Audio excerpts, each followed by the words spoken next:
പ്രിയങ്കയ്ക്കുമെതിരെ വിമർശനം ഉന്നയിച്ച് സമസ്ത മുഖപത്രമായ സുപ്രഭാതം.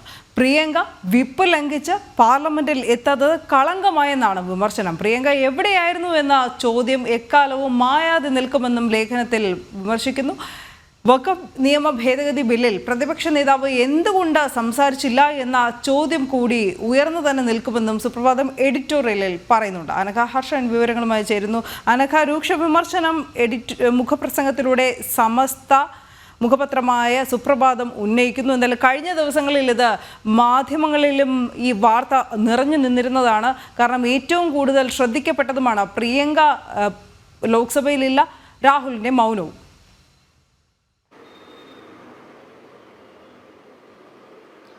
തീർച്ചയായും അനു, ഇപ്പോൾ നിലവിൽ ഈ വഖഫ് ഭേദഗതി വിഷയത്തിൽ കോൺഗ്രസിന്റെ നിലപാടിനെയാണ് ഈ സമസ്ത മുഖപത്രമായിട്ടുള്ള സുപ്രഭാതം അതിരൂക്ഷ ഭാഷയിൽ വിമർശിച്ചിരിക്കുന്നത്. അതിലെടുത്ത് പറഞ്ഞിരിക്കുന്നത് ലോക്സഭയിൽ രാജ്യമേറെ പ്രതീക്ഷയോടെ നോക്കുന്ന വയനാട് MP പ്രിയങ്ക ഗാന്ധി വിപ്പ് ലംഘിച്ച് പാർലമെന്റിൽ എത്തിയില്ലെന്നത് കളങ്കമായി.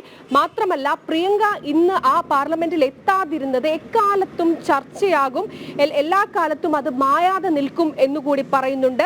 മാത്രമല്ല, ഈ ബില്ലിൽ പ്രതിപക്ഷ നേതാവ് എന്തുകൊണ്ട് സംസാരിച്ചില്ല എന്നൊരു ചോദ്യവും ഈ സമസ്ത മുഖപത്രത്തിൽ പറയുന്നുണ്ട്. മാത്രമല്ല, ഇനി അങ്ങോട്ട് നിയമ പോരാട്ടത്തിന്റെ നാൾവഴികളായിരിക്കും. ആ സമയം ആരൊക്കെ എവിടെയൊക്കെ ഉണ്ടാകും എന്ന് കണ്ടറിയാം എന്ന് പറഞ്ഞുകൊണ്ടാണ് സമസ്തയുടെ ഈ സുപ്രഭാതത്തിൽ എഡിറ്റോറിയൽ പറഞ്ഞിരിക്കുന്നത്. അതായത് ഈ പ്രിയങ്ക ഈ ബില്ല് വിഷയവുമായി ബന്ധപ്പെട്ട് പ്രിയങ്ക ഗാന്ധി എത്താതിരുന്നതിൽ വലിയ അതൃപ്തി ഈ സമസ്തയ്ക്ക് ഉണ്ട് എന്ന് തന്നെയാണ് ഈ എഡിറ്റോറിയലിൽ നിന്ന് മനസ്സിലാക്കുന്നത്. മാത്രമല്ല, എന്തുകൊണ്ടാണ് പ്രതിപക്ഷ നേതാവ് ഒരു അക്ഷരം പോലും ഈ വിഷയവുമായി ബന്ധപ്പെട്ട് ഇരുന്നത് എന്ന ചോദ്യവും ഉന്നയിച്ചുകൊണ്ടാണ് ഈ എഡിറ്റോറിയൽ അവസാനിച്ചിരിക്കുന്നത് എന്നതാണ്. ഈ സമസ്ത എല്ലാ കാലത്തും കോൺഗ്രസിനൊപ്പം നിന്ന് സമസ്തയുടെ എല്ലാ രീതിയിലും സമസ്തയുടെ പിന്തുണ നൽകിയിരിക്കുന്നത് കോൺഗ്രസിനാണ്. അങ്ങനെ പിന്തുണ നൽകുന്ന ഒരു വിഭാഗമാണ് സമസ്ത. അപ്പോൾ ആ സമസ്തയിൽ നിന്ന് തന്നെ ഈ രീതിയിൽ കോൺഗ്രസിനെതിരെ വലിയ രീതിയിലുള്ള ഒരു വിമർശനം അല്ലെങ്കിൽ അവരുടെ അതൃപ്തി അവർ തുറന്നെഴുതുമ്പോൾ അത് കോൺഗ്രസിനെ അക്ഷരാർത്ഥത്തിൽ വെട്ടിലാക്കുക തന്നെയാണ് ചെയ്യുക എന്ന് പറയാതിരിക്കാൻ കഴിയില്ല. അല്ലെങ്കിൽ തന്നെ സമസ്തയ്ക്കുള്ളിൽ ഒരു വിഭാഗത്തിന് ഈ കോൺഗ്രസിനോട് ചെറിയ രീതിയിലൊരു അതൃപ്തിയുണ്ട്. അത് ആളിക്കത്താൻ കൂടി ഈ വിഷയം ത്തിലൂടെ കാരണമാകും എന്നതാണ്. എന്തായാലും ഇതിനൊരു എന്തുത്തരമാണ് പറയാനുള്ളത് എന്നുകൂടി ഈ ആമുഖത്തിൽ ഇതിൽ ചോദിക്കുന്നുണ്ട് എന്നതാണ്.